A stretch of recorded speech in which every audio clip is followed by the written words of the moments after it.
Welcome to Monday's vlog. Look who we have back again. It's Shannon Grinich. She's actually doing two parts of the vlog this month because she has money makers that we can all play with. And today we're going to talk about events. But first, let me talk a little bit about Shannon. Shannon Burnett has produced over 400 events and conferences since 2001 with 100 plus exhibitors and 100 plus volunteers. She discovered that most sponsors, speakers, and exhibitors do not have a plan in place to fully live up to their success. In order for event vendors to continue to come back year after year, Shannon developed a simple system to train businesses and their teams. She trains, mentors, and teaches businesses how to get the results they want and make more money. And isn't that why we're here today? Yes. Exactly. She's been an exhibitor of multiple booths that require planning, marketing, team training, sales, database building, and follow-up, which all are really essential for having an event. She has the ability to systemize and implement a plan for follow-up that encourages leads and to turn into cash. This is through investors, sponsors, joint ventures, partners, and product sales. Shannon's event production clients includes Dr. Gary Knoll, America's #1 health guru, Jim Self, Stuart Levine, Resolution Works, and T. Harv Becker, Secrets to the Millionaire Mind. Shannon has successfully attained over $3 million in free press and is known for having the $1 million Rolodex and teaching others to do the same. She has coached and trained hundreds of individuals in marketing, event production, business development, and personal growth. Not only has she appeared on television, radio, and in the press, she has co-authored The Law of Business Attraction, The Secret of Cooperative Success, an Amazon #1 bestseller with T. Harv Eker of the Millionaire Mind. Whew, I have to take a breath now. That was so long. How are you today, Shannon? Welcome. Great. Thank you. So we are exploring this month, like ways to make money before your book ever comes out. And I had you on today because events is one of those ways to do that, whether it's a large event or a small event. And I'd love for you to talk a little bit about the ways that people can make. And I think you had a great story you told me about someone who didn't even have their book published that just sold out the room. So hit it. Awesome. Yes. Just being a author in the making is such a great opportunity. And there are so many great ways to even fund the book with pre-sales. I love T. Harv Eker's story and what he did. But he would actually go to events with order forms, with packages, and packages included if you buy X amount for friends and family, then you get these specific bonuses. And he was able to take these order forms and go to a big publisher and bring it on, get published that way. Now, I know many people, like for me, I was self-published, and I've been able to utilize events to not only sell lots of books, but also grow my database. So let me tell you about that story that I shared with Juliet that was so exciting. And I learned this from an incredible book mentor who was sharing with me a way to, I'm going to share both if that's okay, Juliet. One of the things that he shared was that when you go to an event, if you can actually get a copy of your book in everybody's hands, your sales will be increased substantially. So this is one way. So remember, I was speaking, I had my book, but my friend did not have her book, and we used the same strategy. So basically, we created an order form. I handed out the book to everybody. Within my PowerPoint, I would say, go to this page. So everybody would be going to that page. And actually, there were 3 different touch points where they were using the book to learn. And then at the very end, I said, if you're interested in purchasing the book, there's an order form in the back. If not, pass it in. I was able to sell 65% of the room, and there was almost 400 people in the room. So my girlfriend was all stressed out. Look, I don't even have my book done. And I said, just do the same thing and offer a bonus. So she basically put together the order form. And I keep mentioning the order form because order forms are key. we have to be ready to receive the money and to take the orders. And that just, you can put your book cover, you can put, coming in the spring or whatever you want to do, but the order form is the key. So she made a beautiful order form, and then she gave away an extra training video. She ended up selling the entire package for $35. And she sold more than I did in the room. It was incredible, and had nothing, no product, nothing printed. It was ready to go, and it was able to fund her book completely using that strategy. That is awesome. I'm just thinking, I have a few authors. I have some that are speaking next month that would be absolutely an excellent follow-up, because most of them are using the quiz when they're speaking to capture those leads and get commitment. But that there's a second part to this where they can actually use the book as well. And that's amazing. I don't know if you know the way the quiz is structured, but I'm even envisioning for those who didn't buy the book that they take the quiz, and the thank you landing page has the book order form right there where they can have it shipped to them if they didn't buy it on the spot. So yeah, that's very cool. Yeah, it's so setting up events is always a little bit daunting to people. I know a lot of people try to have smaller workshops and they just don't know how to drive traffic to them. And because of that keeps them from putting together bigger events. How do you start with the small ones, like small 10, 15 people, like inner circle workshops? So for me, a lot of the events that I build are built in collaboration. I find that if you've done events before and you're struggling, maybe there's another person that's doing an event that you can partner with, that you can be aligned with, so it's twice the effort. But I try to find where are my people? Where is my tribe? Where is somewhere that I can connect with the biggest body of people or the biggest network of individuals to support the event. So I always start with making a list of influencers, making a list of people that would be good collaborators, people that I can invite to the event. And sometimes I'm doing I don't know the word that legal bribes, I'll give you a ticket if you come and do this, or, I'll give you a shout out. So I try to create win-win relationships. So first off, it's not just me. If you're doing an event on your own, then it is daunting, as you said, and the strategy can be very exhausting, and we may not get the results we want. So I'm very big on identifying where are some key players to co-produce. And it doesn't mean you can be the primary person, you can be the person that does the entire event, but we always have somebody that could be a benefit, right, Juliet? Don't you think in every industry, like for me, when I did Media Magic, and I'm going to have to go back to what we're talking about, when I published my book, I got it funded by going out and finding 5 other authors that I thought would be just perfect. I'm like, look, I showed them how to get media, but they need to know what to say when they get on the radio. So I brought in a speaking coach. They need to know social media. So I brought in a social media person.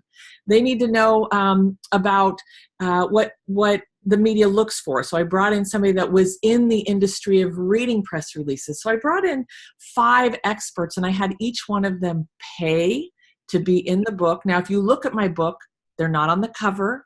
They're not on the back. Now, I've listed them on Amazon, but I created a joint venture with them so that they're helping promote it. They're helping share it. They even gave giveaways, Juliet, in the book, so that when people buy the book, that there's more. So collaboration is really great for book launches, events, and even funding things. So be thinking about who you might be able to partner with, or if there's an existing event that's happening that you might be able to sponsor. I mean, I've paid $50, $100, and have been able to go to an audience of 45, 50 people and be able to talk and share. So I don't have the liability of getting the place and all the marketing stuff. So sometimes when doing events, it can be good to look at who's out there already doing them and maybe paying a small amount. And sometimes you can even barter, or, creating a way that you can come and present in that existing audience.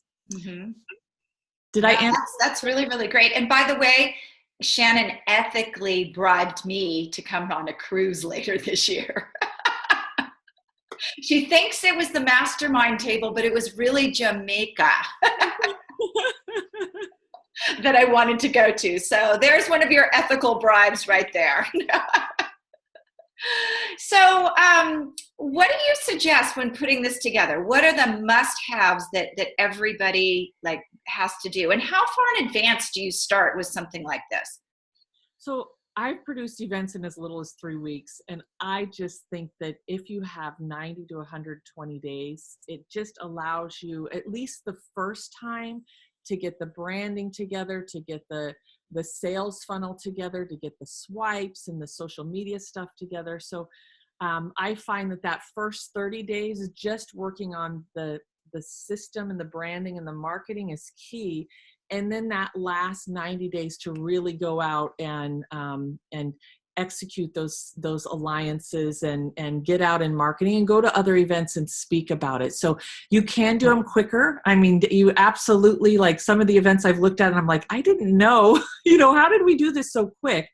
But I find that you can get into magazines for free press and they need at least 90 days for some of these publications to do that. So really creating that timeline is key. Creating those strategic partners, identifying those strategic partners and getting them in line. And to me, a strategic partner is also the location. Like, where are you having this at? Even though Facebook, we don't have a partnership, but you want to be looking at posting your event there. Are you using Meetup? Looking at all of these places to where you're going to connect. And take action. So for me, Juliet, and I know this is your area of expertise, so I want people to know that if you're looking at that online marketing for books, Juliet is an absolute guru in that. So please talk to her. I'm like, I got to hang around you so I can learn. Most of what I've done has been networking events, face-to-face, and those joint venture partnerships. So that's really been the key for me, is taking the time to see how I can create a win-win for somebody else that might have a big influential list or may have another event that I can go to. So that's key. Then being prepared, because a lot of times when people are doing events, they get stuck in the logistics. And it's so easy to get stuck in the logistics. And they spend little to no time on the sale and the follow-up and the close. It's easier to do, especially even me. I'm saying it's funner to be on the phone and doing all these other things of event logistics. But having produced hundreds of events and helping other people produce events, that if we don't spend as much time on our close and our follow through and our follow up, we don't get the results that we came in there. So let's say you spend 20 hours getting this event together and getting the marketing together and all that. You need to spend 20 hours. And I know that sounds crazy, but how am I going to close? Write it out, script it. How am I going to be seeding throughout the entire presentation? What are the order forms you're going to have together? And I can't emphasize enough that having a piece of paper that people touch and feel and can look, your transactions will be a lot higher, or closing ratio will be higher if you have something that people can physically touch. And then looking at that follow-up. So when you're doing events, being sure that you don't get, the fun part of logistics and collaboration, and really taking that time to work with somebody like Juliet, or working with somebody on what's that close and what's that follow-up. Yeah, well, thank you. Thank you for that. And I want us to stress something you said back at the beginning. Your sales funnel at the beginning. I see so many people who have events, and I just came across one day before yesterday. They're driving traffic from Facebook into an event. It's a $2,500 event. They've done all, we have $50,000 worth of bonuses if you show up that day. And then it says, contact us. There's no place to actually buy a ticket. There hasn't been any nurturing. It's just because I've been watching these guys for a while. They're local. And it's literally like, hey, we've been doing this branding thing and now come to our $2,500 event. So you really have to keep in mind that you have to have a funnel that people don't have to look for. They can go through, they can see the value, nurture them in advance, and, you know, make that ticket clickable and something they can buy. Get out a credit card and buy. I actually talk about in a lot of my talks, a client of mine who, she was a client back in like 2012. And I see every year, the beginning of the year, she puts on an event and she has zero funnel. It's always contact me. And then she has follow-up Facebook posts that are like, why haven't you signed up? Why haven't you? And I literally look, and I know how fabulous she is, but I literally have talked to her a dozen times and she's like, oh, that seems like too much work. But then she complains that people don't show up. And it's just this crazy, like you have to get people to bring out a credit card. You have to, or it's not going to happen. So there you go. My 2 cents worth in there. The sales close and that is so important.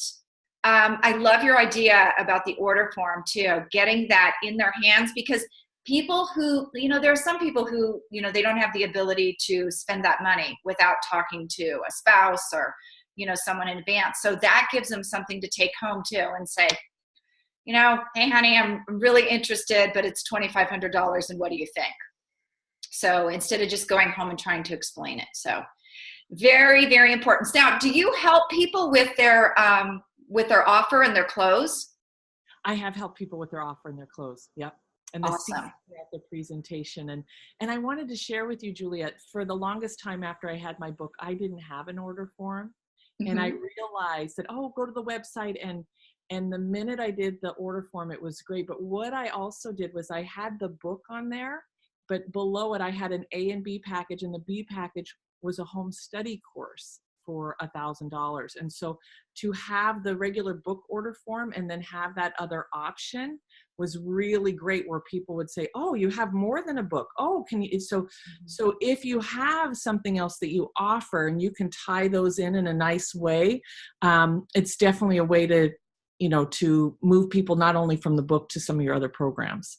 That's awesome. Actually, really awesome. Because the reality is when you write a book, people usually, and this is actually where people building a platform make big mistakes, they buy a book and they think that's the be all end all. I'm going to follow the directions in the book. And they don't know if it's the latest and greatest material.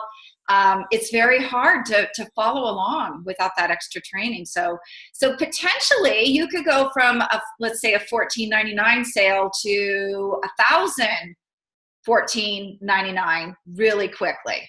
Really, really quickly with that. That's great, great, great stuff.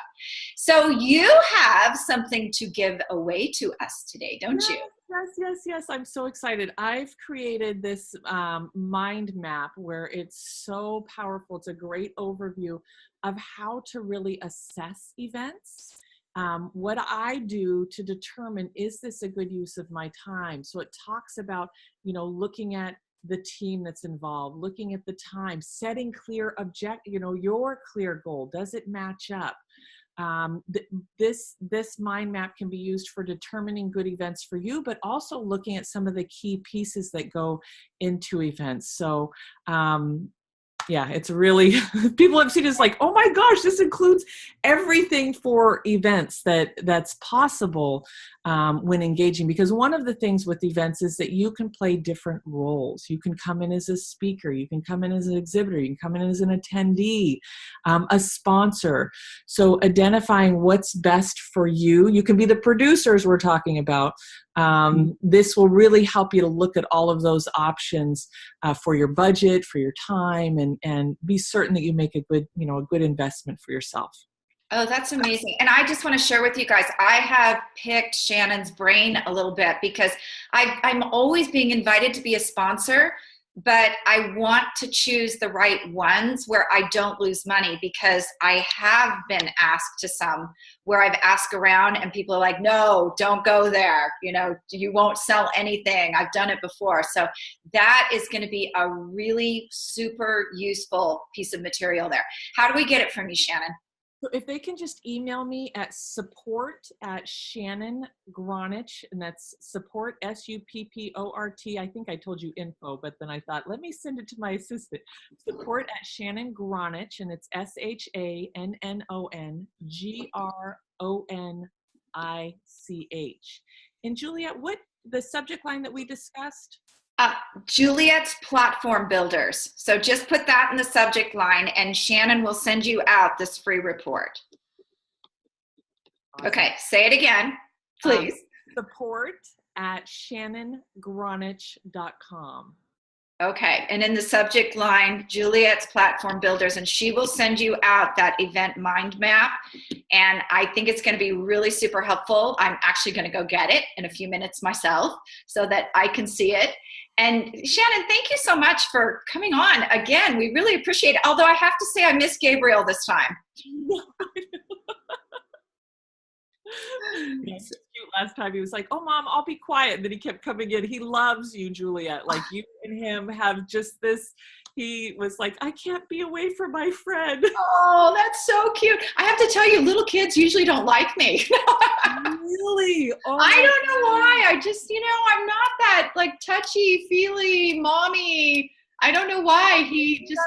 Yeah, because he actually is turned off by people that are touchy and feely, unless it's his mom. I mean, I've seen him and people come up and he's like, ooh, leave me alone. But for you, for some reason, he adores you. Oh gosh, that's so cute. All right. Well, thank you. And we'll talk soon. Sounds great. Thank you, Juliet. Bye-bye.